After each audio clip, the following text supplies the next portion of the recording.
Hey guys, what's up? I'm Reid Wilson and we're here at Hedges and I just wanted to talk a little bit about how things are going and what we're up to. So as you can see, we're getting through veraison. I'd say we're about like 80% there, done, which is pretty awesome. And we've gotten through all of our powdery mildew sprays and we are kind of out of the danger zone with powdery mildew. Why? Because we're going through veraison. But our next enemy, insects. So what we're fighting here in small pockets would be mealybugs and some mites. So being organic, you really have to think a little bit outside of the box. Most people would see mite damage, which is kind of what we're seeing here, kind of some of this russeting, right? And you could kind of see the leaf color is a little bit, it's like dwindling, right?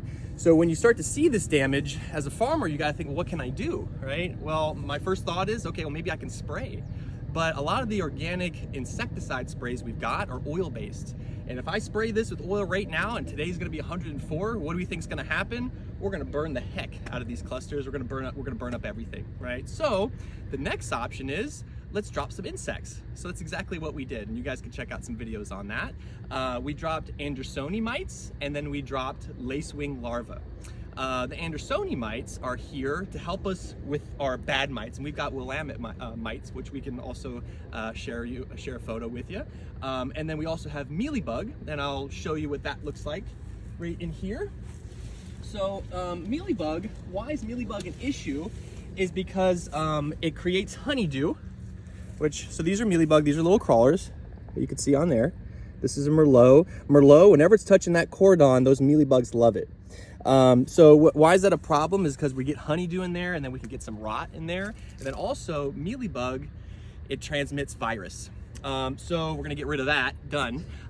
So the best thing to do is probably to spray, probably put a systemic pesticide in there, but we're not gonna treat the vines like that because that's gonna kill the bad insects and the good insects. So instead, we dropped about 2,500 larvae, lacewing larvae per acre here, right?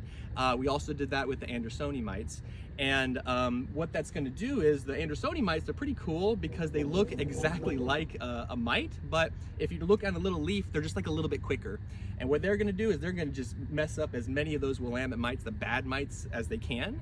And then with the larvae of the lacewing, that's awesome because they come in and they just devastate the mealybugs, right? So they come in, they attack the mealybugs, and then that helps condense these mealybugs into the little hot spots where they're at, right? Like for instance, right here, we found a little bit of hot spot with mealybugs, and it's maybe these 10 vines, right?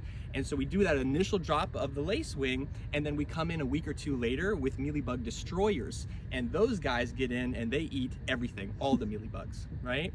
And so after that, we're hoping to kind of keep those numbers down. And then next year we'll be doing some trapping to see where are these numbers, when are the generations, and then we'll know when we drop the insects, right? So if we could do all of that, put all that together, that creates a bit of like a package to attack these insects. And granted, it'd be awesome to spray, but the insects, they're the ones that are gonna help us above all. And then it's more life, more biodiversity. We're gonna do some other cover cropping in here too, because a lot of these insects are eating the bad insects, but when they're done eating the bad insects, they need food. So that's why we're gonna be planting some flowering cover crop, and then we're gonna get some pollen for those guys too, some more food, right? So thanks for joining us. We're really close to being done with veraison, and we're gonna get some wine coming to you guys soon.